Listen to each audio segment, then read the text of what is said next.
President Trump teased the news media with his hot off the presses agreement with Mexico, supposedly. And it was such beautiful playground bully tactics. That paper really could have been anything. It could have been anything. But what's hilarious about it is that someone was determined, and quite magically, I believe this photograph. I'm seeing this on TV for the first time, and I know it's TV, it's the evil mass media, they're lying to me, but this is a really beautiful photograph. And it looks like you can see the text on the piece of paper. And then, of course, the newscaster reads what the agreement says, and it's so classically Trump. And the reason I think that this is all correct and that it's not like a democratic blue left-wing conspiracy, like made-up image of what might be in the text, is because this sounds like Trump. When Trump talks, he talks a certain way. When he writes his own things, it sounds a certain way. When other people write his speeches and or his written documents for him, they read and or sound completely different. And you know this is true, dear Trump supporters. Like, there's the really presidential Trump speeches that he has given. You can kind of tell when it's been Kushner and or others whose hand has been largely in charge. It's still him babbling at them, telling them what to write, right? The way he does.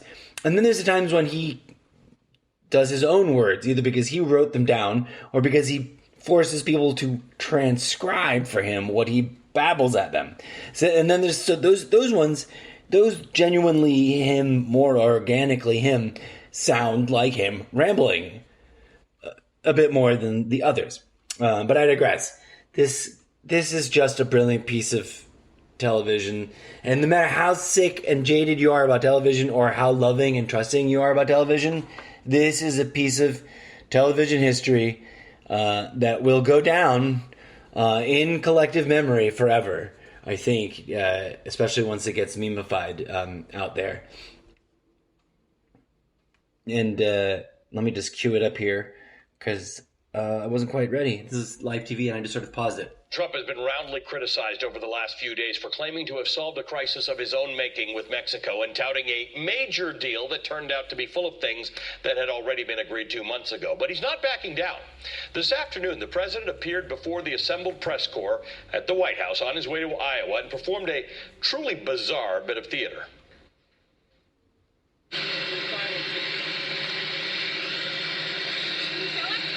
That's the agreement that everybody says I don't have. So, no, because I'm going to let Mexico do the announcement at the right time. From Mexico, they want to go through, but here's the agreement. It's a very simple agreement. Right here. Right here is the agreement. It's very simple. It's right here. And in here is everything you want to talk about. He literally has taken it out of his breast pocket and put it back in his breast pocket and then taken it back out again. It's like he's taunting somebody with, like, I got your dolly. Do you want your dolly back? No, it's in my jacket. Do you want to see the dolly? Do you want to? No, I'm going to put it away.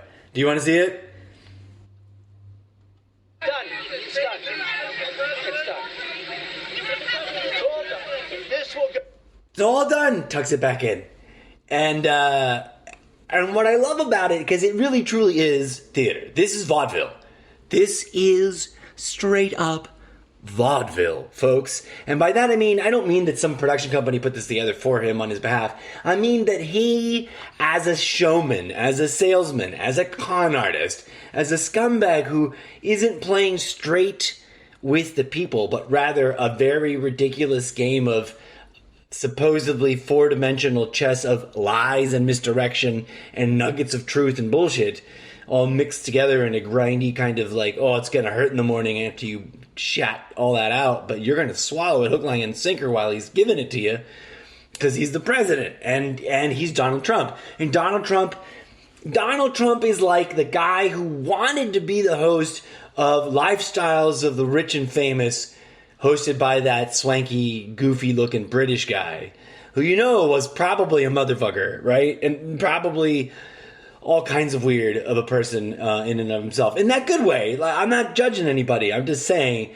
these aren't humble, meat and potato kind of people. These are rich weirdos who shit on gold-plated toilets. And that alone is like, if you think I'm crazy, how do you not think they're crazy? But I digress. This is vaudeville. This is knowing how to tease your audience and to whip them into a frenzy on whether they love you or hate you. They're watching that piece of paper going flapping around. And like I said, part 2 of this, which is brilliant, truly brilliant, is that there seems to be a genuine and authentic photograph taken by a big, someone with a big, sophisticated, fancy schmancy, I'm a news journalist, and all I do is take photographs, kind of big, fancy camera, and the paper's thin, and the sun, he's outdoors, the sun is behind, like, in the right kind of place, the light is hitting the paper, you can read the text. And Ali Velci, the host of whatever the heck MSNBC show this is, reads it. And now, okay, it can't be fake news because MSNBC didn't give him the piece of paper, and I'm fairly certain this is really what he made someone type out. It sounds like him. Ali Velci reading it sounds like someone trying to read Donald Trump's own handwriting to me. And here's the thing, what most people don't understand, Trump supporters don't understand, is that I've been a Trump fan the way people are fans of Arnold Schwarzenegger. He's a movie character, right? Like, I love Terminator. I don't want Arnold Schwarzenegger to show up at my house, with guns. I want Arnold Schwarzenegger to blow up things on the movie screen. Okay, Donald Trump was a TV character, and I've been watching him because he's hilarious and absurd and patently hunk wink, nudge nudge, say no more, this is all vaudeville, aren't I wonderful at this game? Horrible at being a con artist, like he's just miserably bad. Trump steak, you guys, I remember when those commercials came out, and most Trump supporters today are too young or too old. It's a weird, they're too old to remember them because they weren't paying attention, or they're just too old now, even if they were. Memory's going. God forbid it always. It's the first thing that goes on all of us, guys. Our memory's always already been going. So arguing about what happened when, it's all ego trap because most of us can't remember jack shit about our own lives. Most of you can't remember what color your underpants were last Thursday, never mind what sophisticated political maneuvering was going on in Congress 17 years ago. But I digress. That's not what's important, right? Because it's all bells and whistles. It's everything. If it's on TV, if it's in the newspaper, if it's on the internet, if you're arguing about it on Facebook, they spoon-fed it to you so you could argue about it on Facebook. And yes, that's even Trump. Trump's not managed. They just went, cannonball. Just everyone grab a pad and let him bounce around in the big house, and we'll just clean it up when it's done. Because they don't care, and they're letting him have fun. And he's really, really, really, really... I've been watching this guy on TV for 30 years. He's really having fun. It's like a magic trick. He thinks he's a fucking magician right now with this piece of paper. But just wait until Ali Velci reads it. Okay, enough. Stop rambling. Let the people hear the act. I didn't edit this. I just paused the television, right? This is the internet television on my internet box that isn't my computer. It's my cable internet box of cable on my regular TV. It's all the internet now. So how do you trust it? How do you trust anything? I don't know.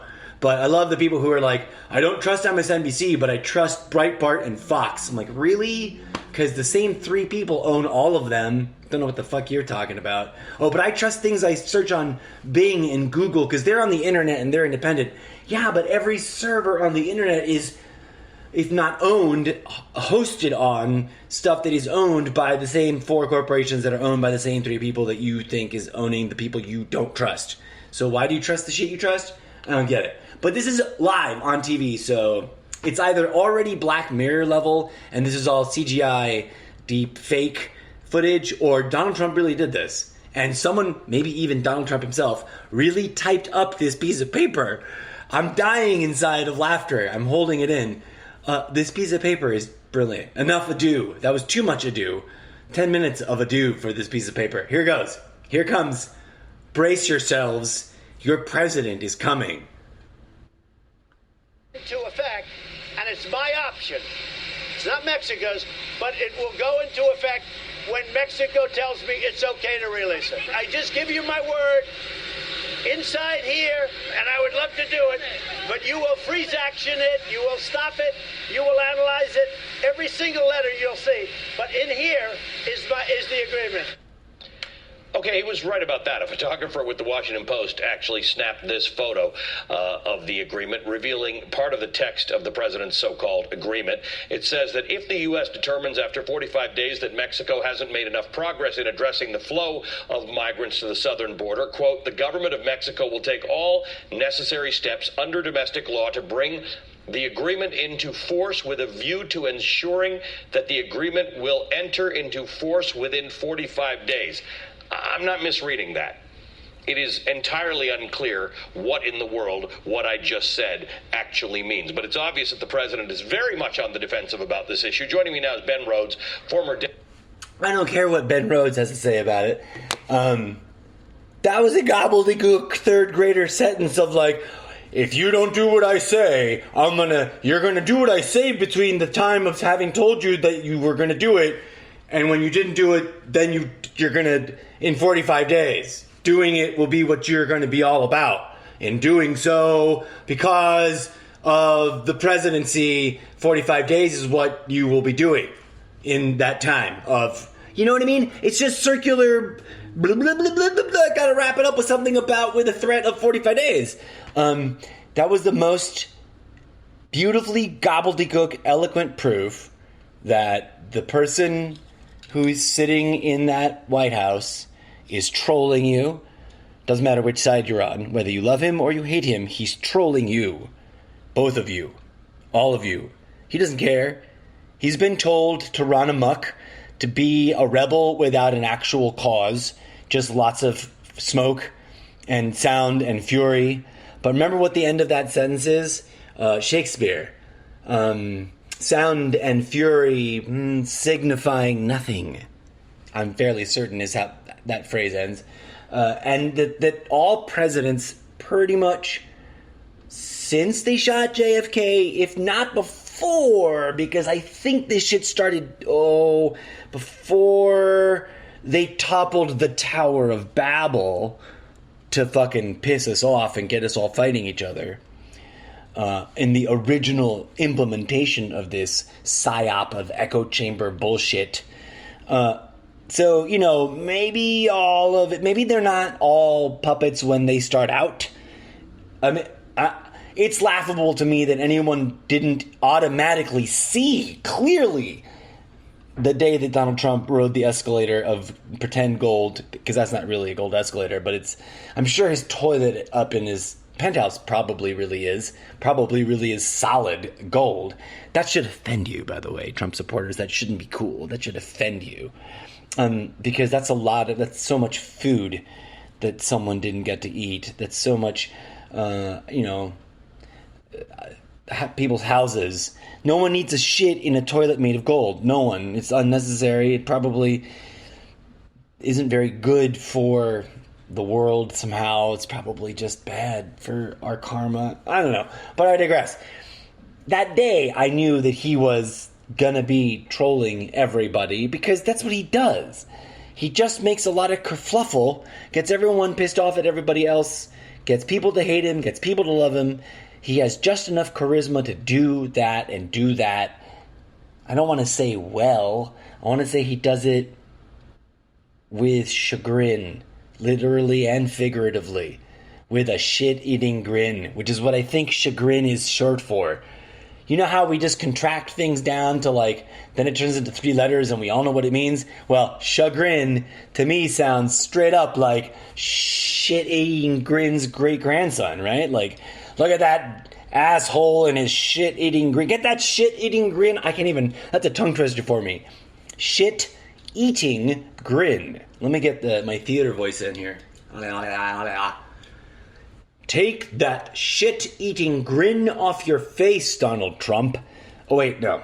But the chagrin, the sheer chutzpah, the sheer lack of the shamelessness, because we all love that show, right? Shameless? The shamelessness with which he's doing an old vaudeville slide of, oh, let me wave this thing in front of you. And instead of worrying about asking other questions about meaningful things like, when are we going to fix the water in Flint, Michigan? I know that sounds like, that's getting old, right?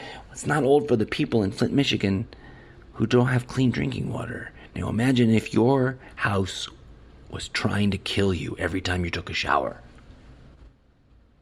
That's so much more important than anything Donald Trump has said or done since he took office. My dear friends who support him, y'all need to wake up to that level of his fucking with you, right? He's conning you. He's getting you to not engage in your civic duty of organizing and executing solutions to the problems that our communities face on a community by community, state by state, region by region, and ultimately national level, because everyone's really busy pointing fingers, being ostracized or ostracizing. Someone's either getting their neck strangled, figuratively speaking, or strangling someone's neck, like Bart and Homer Simpson fighting over whatever the fuck Bart and Homer Simpson fought over in The Simpsons, right? And I love to point out, it's beautiful watching Americans hate other Americans over how to be righteously American enough, and all of them being kind of self-righteous pricks about it. So busy that all of them, all y'all, you got to rope them all into one big all y'all. All y'all don't remember how to be good humans. Right? And that's what he's getting away with. The more we double down on hating him, or the more we double down on rubbing our faces deep into his brown-nosing poop hole of glorification. And there's people out there really, really adoring the shit out of him, either because it's a way of coping with his bad behavior, or a way of, self-sanctimoniously ignoring one's own bad behavior, or just kind of deriving comfort by clinging to whatever the new chosen thing that makes us feel like finally we are correct and everybody else is wrong. This is the righteous thing, and everybody else is not righteous and wrong and going to be proven so. And that's not where I'm coming from, by the way, folks. I'm saying everybody is going to be mighty shocked and amazed when history just repeats itself and we go marching off to some other theater of war somewhere in the world. We have another, weird rash of shocking and life-changing and chapter-defining epoch, landmark, epoch-defining, actions of terror or war initiatives or whatever, some sort of, and then a couple of natural disasters here or there because they're just happening on the regs anyways, because, years without massive natural disasters on every continent were so fucking 1700s and boring. Let's have a natural disaster on every single major continent at least once a year, please. That's so much more 2020. So thrilling, right? The fuck? And let's not remember. Let's not forget. Let's not remember to forget. Let's not forget to remember.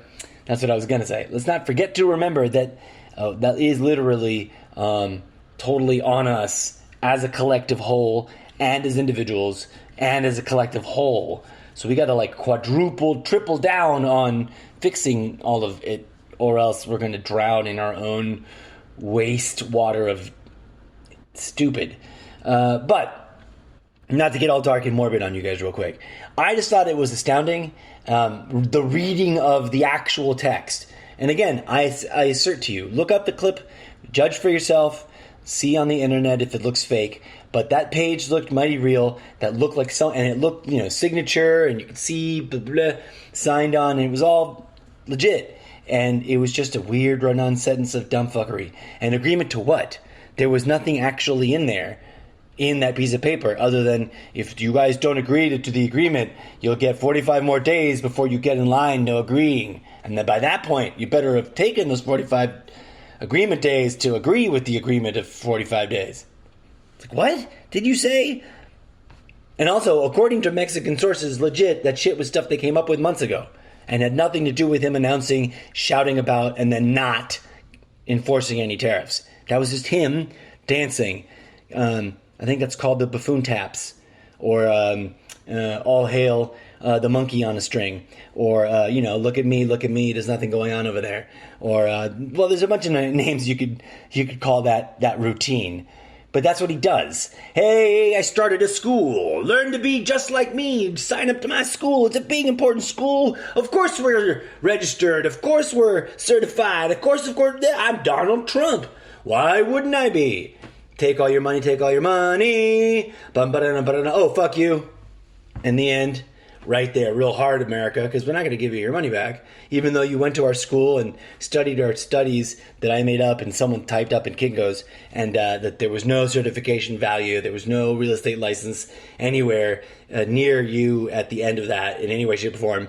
And now your life is ruined because you gave me all your money, like too much of it. Like you can't get your kids birthday gifts or Christmas gifts forever again. That's what he did to people, folks. And I'm saying this with, tough love at any Trump supporter, bless your heart, that has the courage, that has the cojones to step into my show and take a good listen and think that they're going to, prove me wrong about what a wonderful human being he is. Sorry. I've been watching him since he literally was an ass that couldn't make it on the lifestyles of the rich and famous. I know the facts about his life, and, I've read the court documents about his lawsuits and who he hasn't paid and how many times he's gypped people. And everybody says, oh, do your research, blah, blah, blah, fake news, blah, blah. What are your sources? I'm like, as one friend who supports Trump constantly says, just read the court documents. The funny thing is he only reads court documents that Q tells him to read, and he won't read any of the court documents I recommend him to read. But whatever, that's a whole nother episode, right, folks? For those of you who already agree, thanks for the support. Share this at your Trump-loving friends. I call it Good Morning Trumptopia for a reason. I want to sucker people into thinking it's pro-Trump until they start to have to listen to me talk about how Trump is shagging them real hard in their good old American Yahoo. And yeah, I hope it shocks some people on all the echo chambers, because all your politicians are doing it to you and have been, like I said, since they knocked over the Tower of Babel over in, what was that, in Babylon? I think that was Babylon. Maybe it was just Babel, right? Two different countries, similar name? I don't remember right now. But you do your research. I know the place. I'm making a joke. I'm being a silly stand-up comedy, fake history guy. But anyways, Babel, Tower of, legit, it's one of those stories that's like they turned it into a myth, so you dismiss it. But there's real truth deep down in there, not in an absolute way. Nothing is absolute, except that I ramble too much. That is absolutely true. Until next time, folks. May the seeds of peace, love, and grooviness that have always been within you take root and sprout